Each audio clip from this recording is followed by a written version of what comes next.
menjatuhkan putusan sebagaimana diktum tuntutan penuntut umum yang telah dibacakan pada hari Selasa tanggal 15 Agustus 2023. Kami menolak pendapat tim penasihat hukum terdakwa bahwa restitusi tidak dapat diganti dengan pidana penjara karena kami yakin bahwa hal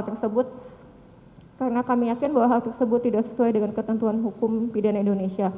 Berdasarkan tulisan pada harian Kompas oleh Dr. Fadil Zumhana SHMH yang merupakan Jaksa Agung Muda Tindak Pidana Umum, ada beberapa poin penting yang dapat dijadikan dasar untuk membantah argumentasi tim penasihat hukum. Restitusi sebagai hak konstitusional korban, bahwa restitusi adalah hak konstitusional korban tindak pidana yang harus dipenuhi oleh pelaku sebagai bentuk tanggung jawab atas tindakannya. Meskipun ada bantuan yang disediakan oleh LPSK, hal ini tidak mengurangi kewajiban pelaku untuk memberikan restitusi kepada korban. Kekosongan hukum dan restitusi.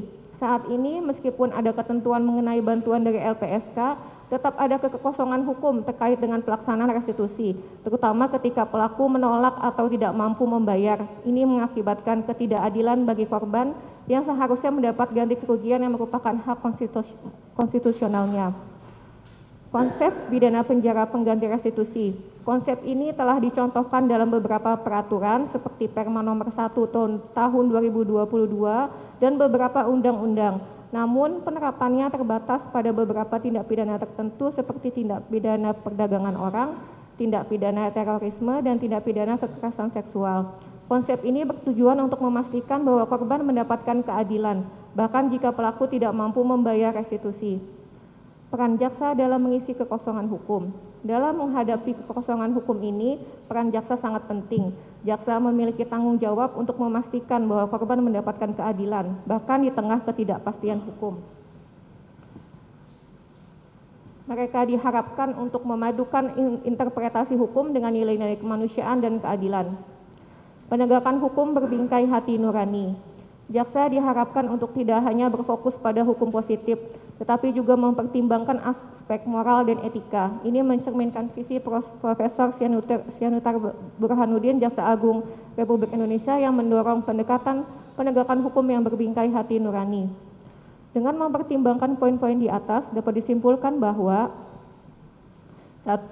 Argumentasi tim penasihat hukum yang menentang pergantian restitusi dengan pidana penjara mungkin tidak mempertimbangkan keseluruhan konteks dan kerangka hukum restitusi di Indonesia. Selain itu, dengan adanya kekosongan hukum, peran jaksa menjadi sangat penting untuk memastikan bahwa korban mendapatkan keadilan. Oleh karena itu, pendekatan yang lebih komprehensif dan berorientasi pada keadilan bagi korban diperlukan dalam menghadapi isu restitusi ini.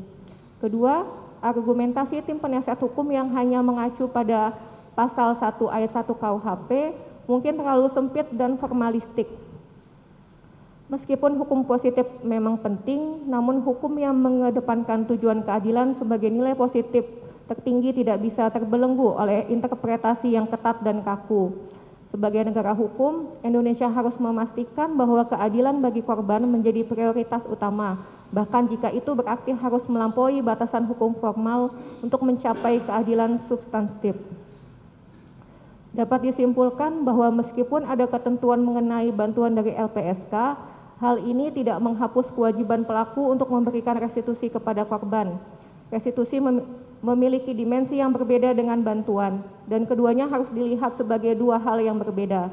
Oleh karena itu, argumen yang mengacu pada bantuan dari LPSK sebagai solusi alternatif untuk restitusi tidak tepat dan mengabaikan hak konstitusional korban untuk mendapatkan restitusi dari pelaku. Kesimpulan, berdasarkan keseluruhan uraian tersebut di atas, kami penuntut umum dalam perkara ini berpendapat bahwa pledoi tim penasihat hukum atau terdakwa haruslah dikesampingkan. Selain itu, uraian-uraian pledoi tersebut tidaklah memiliki dasar yuridis yang kuat yang dapat digunakan untuk menggugurkan surat tuntutan penuntut umum. Berdasarkan hal-hal tersebut di atas, penuntut umum memohon kepada majelis hakim yang memeriksa dan mengadili perkara ini untuk ke-1, menolak seluruh pledoi dari tim penasihat hukum terdakwa Mario Dandi Satrio alias Dandi. Kedua, menjatuhkan putusan sebagaimana diktum tuntutan penuntut umum yang telah dibacakan pada hari Selasa tanggal 15 Agustus 2023. Demikian replik penuntut umum atas pledoi tim penasihat hukum terdakwa Mario Dandi Satrio alias Dandi yang telah kami bacakan dalam persidangan hari ini. Kamis tanggal 24 Agustus 2023. Selanjutnya kami menyerahkan sepenuhnya kepada Majelis Hakim yang mulia untuk memutuskan perkara ini dengan seadil-adilnya. Penuntut umum.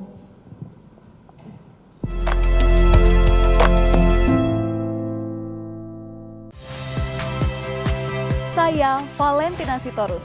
Saksikan program-program Kompas TV melalui siaran digital, pay TV, dan media streaming lainnya. Kompas TV, independen, terpercaya.